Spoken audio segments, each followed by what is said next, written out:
Welcome to the Word Podcast. The Lord God has given us His Word. Let us learn it. Let us live it. Let us rejoice in it. Spread the Word.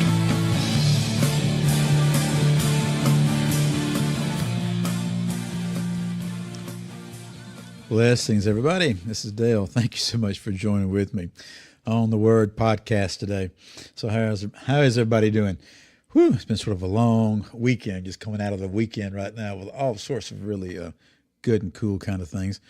Had sort of a major breakthrough this weekend. You would think it would be in the spiritual realm or this or that, or, within the job arena or this, and whatever it may be. I actually figured out how to use a little piece of software, something I've had since last November, and it's just the coolest thing in the world. Very, very useful, very practical. It's just one of those kind of things that just took forever, to try to figure out how it was set up and how to work it. So anyway, I blab on here. Sort of important, though, because most of us are listening via some type of electronic device, right? So anyway, we're in John chapter 5, and we'd reached a point in the account right here where Jesus had an encounter with a man who was laying next to a pool, and he wanted to be healed. Remember when Jesus had come to him and says, "Do you wish to get well?" And the man says, "Well, yeah, I'd love to." He said, "But I can't because, sir, every time the pool is stirred up while I'm trying to come," remember he was infirmed and lamed or something. He says, "Somebody jumps in front of me and they step down the water before me. And there goes the healing." So Jesus looked at him in verse 8 and said, "Get up, pick up your pallet, and walk." Verse 9 said, immediately the man became well. He picked up his pallet and began to walk. Now it was the Sabbath on that day. Can you imagine not being able to move, being lame for 38 years?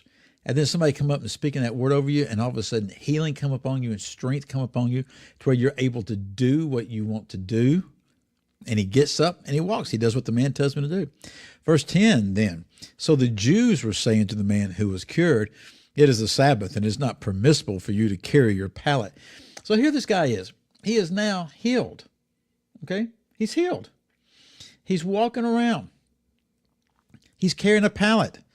And he tells him, verse 11, "He who made me well was the one who said to me, 'Pick up your pallet and walk.'"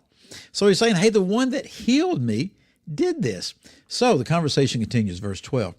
They ask him, "Who is the man who said to you, 'Pick up your pallet and walk'?" I mean, you can just hear the cynicism and just the nasty attitude dripping off every word.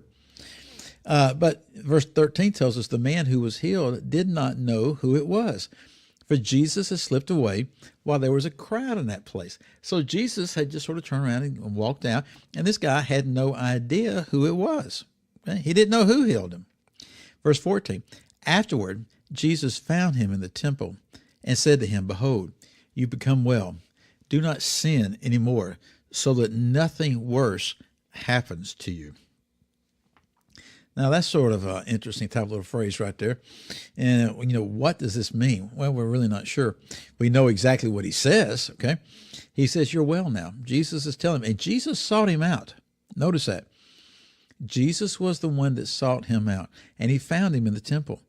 And he says, "You become well. Do not sin anymore." So had the man been sinning? Well, if you're a human being, you're sinning sometimes, right? And so something here had happened. Was it a sin that had caused him to have this infirmity?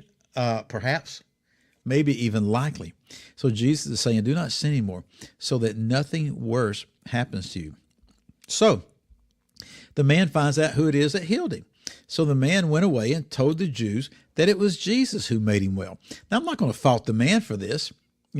Apparently he didn't really know the dynamic and what was going on. He didn't know that he was effectively turning Jesus over to them and giving them more ammunition. No, he didn't know that. The leadership had simply asked him. He finds out who it is, and he says, "Oh, okay, yeah, this is who it is." So verse 16, for this reason, the Jews were persecuting Jesus because he was doing these things on the Sabbath. So that is what starts happening in the book now. You're going to see that the Jews, they start off persecuting Jesus, and then eventually get to the point rather quickly that they want to kill him. And it started off with what he was doing on the Sabbaths, how in their eyes he was not honoring the Sabbath. That's not true. Jesus never broke the Sabbath. He never dishonored the Sabbath. But he did not do what man said was supposed to be done in relationship to it.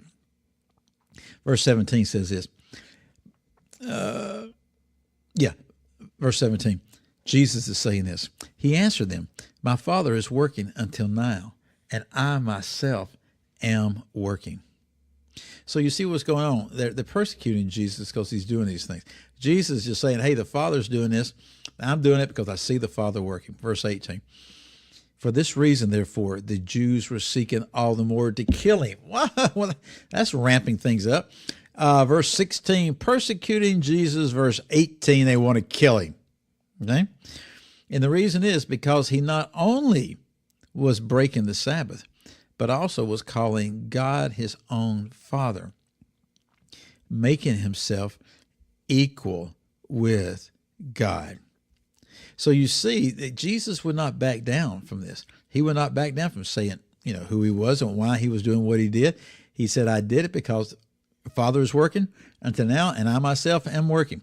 In other words, he's saying, when I see the Father doing something, that's what I do, because I only do the things the Father has told me to do. We'll see that later. And this just infuriated the Jews for a twofold reason. Because they thought he was breaking the Sabbath, though he really wasn't. And he was calling God his own Father, making himself equal with God, which effectively he was saying. And boy, that just sent them over the edge. And when they started realizing what he was saying with that and how he was saying it, they are eventually going to come around and say, well, we've got enough reason and justification to kill him for blasphemy. That's where it's headed, okay? So anyway, check out the 5th chapter right here. Watch what's happening in the life of Jesus. We think we have it bad sometimes. Watch how Jesus handled the difficult situations. Watch how he always proclaimed the kingdom at hand. Again, I'm Dale. I'll see you again next time.